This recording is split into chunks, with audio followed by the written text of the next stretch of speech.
Before we get started, I thought I'd abuse my position as a moderator here to just ask a couple of questions.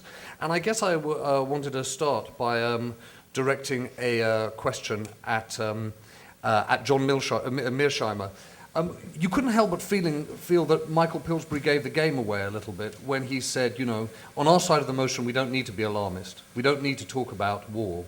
And yet, within a few minutes' time, you were saying, the US will not tolerate a situation where China tries to dominate Asia. And I guess my question is to you, how does China have a hope of fulfilling its promise of a peaceful rise if people like you are standing up and saying, we will not tolerate China that seeks to dominate the region in which it lives? Is this not just warmongering that is dressed as prudence? And I have a question I have a question also for Stapleton Roy, which is, listening to you, you can't help but fear that your position is don't worry, be happy. We have a politically unstable superpower with a foreign policy that is unclear even to itself. And clearly, that is going to, at the very least, threaten US preeminence in the world.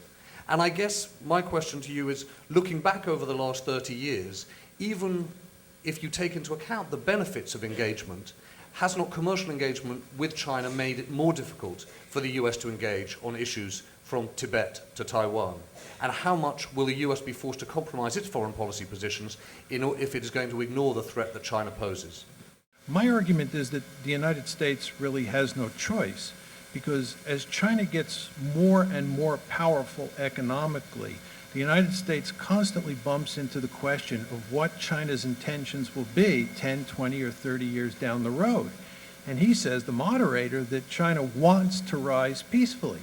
But he can't assure me that China wants to rise peacefully or will rise peacefully. There's just no way of knowing.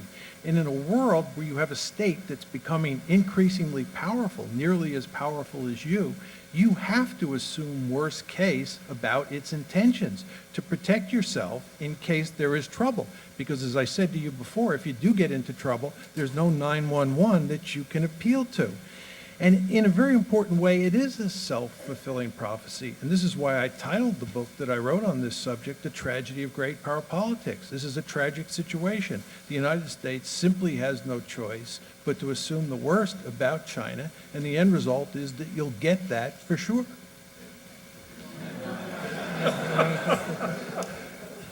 And on that happy note, Stapleton Roy.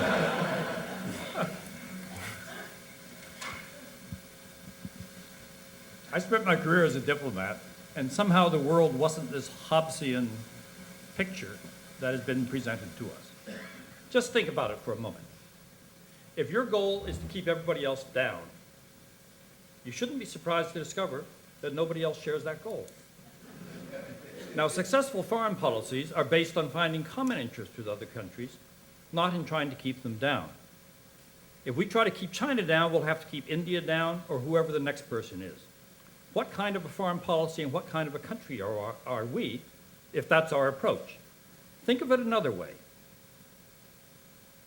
If our goal is to ensure the security and prosperity of the American people, in a world in which other countries have an equal right, if they can do so responsibly, to improve the prosperity and security of their people, then we have a world in which there are common goals and in which other countries can also raise the living standards of their people and meet their security needs better. The goal then of our foreign policy is responsible behavior in the international community. That's a shared goal with most other countries, and it's an achievable goal. But it requires that we also set a good example. Now remember also, the Western Hemisphere is the only region of the world in which one power can be the hegemon. China is surrounded by Japan, that has a conventional military capable that's the equal of China's. It's surrounded by Russia, a nuclear power, by India, a nuclear power, by Vietnam, which is no patsy, by Korea, which is no patsy, and the United States is a permanent factor in the region. Chinese leaders do not spend their time thinking about dominating Asia through power. The way that they are increasing their influence is through influence. they're reassuring their neighbors. They're behaving in a way which leads the Southeast Asian countries in the lead in promoting an East Asian community, not China. So it's the country that throws its weight around that loses influence, and the country that uses its influence to promote its interests that is doing so more effectively. We ought to learn something from this. We are actually very good at playing this game when we realize that we cannot accomplish our goals or keep a peaceful world if we rely on power as opposed to the right balance of power and influence. We certainly need to keep ourselves strong enough so a rising China does not threaten our prosperity and our security. But we don't need to do so in a world where we have to keep everybody else down because of a threat to our hegemonic position. Thank you. Now we get to the interesting bit, which is over to you. What I'd like to do is ask you to come forth with questions for the panel. Please make clear who you're directing them to. Please, if you wouldn't mind, stand up when you ask a question. If you're a member of the press, would you say so? And would you identify yourself? And one final thing, would you do what I didn't, which is keep your questions short and succinct? For John Mearsheimer, you say that we should want to maintain superiority to China, but just as the part of the fabric of America, shouldn't we also want to concern ourselves with the human rights and the conditions in China? Actually, John Mearsheimer, if you don't mind, we're going to take a couple of questions, 2 or 3 together, and then we're going to go on. Thank you very much.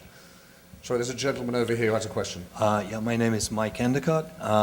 This question is for Daniel Rosen.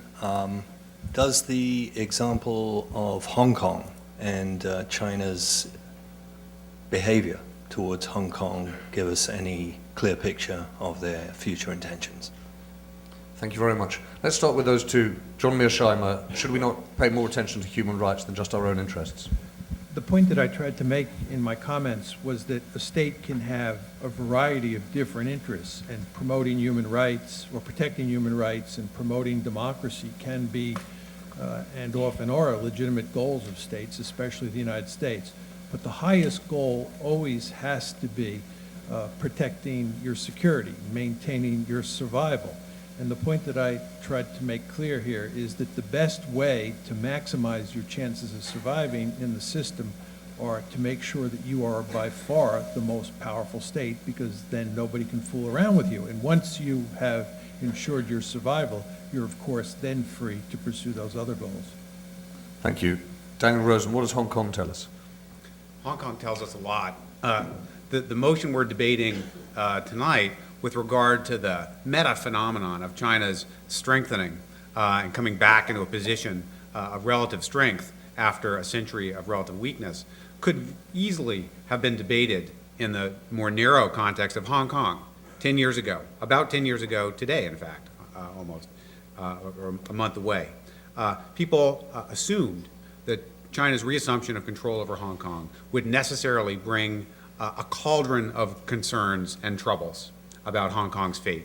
In fact, things have played out entirely differently than that. China has left Hong Kong to manage its own affairs in the same way that Beijing, to a great extent, is allowing many regions of the country within mainland China to manage their own affairs. Probably too much so. We probably need a stronger Beijing rather than a weaker one, in fact. Hong Kong is prospering. Its success or failure stands on its own competitiveness. This is precisely what we should learn from the situation. Hong Kong can do better or worse. It has less to do with Beijing than it does to do with Hong Kong. The United States can benefit or be at a relative loss as a result of China's economic growth. It has everything to do with the choices we make and how we choose to respond, instead of trying to adjust our game to respond to what China wants to do instead. Thank you very much.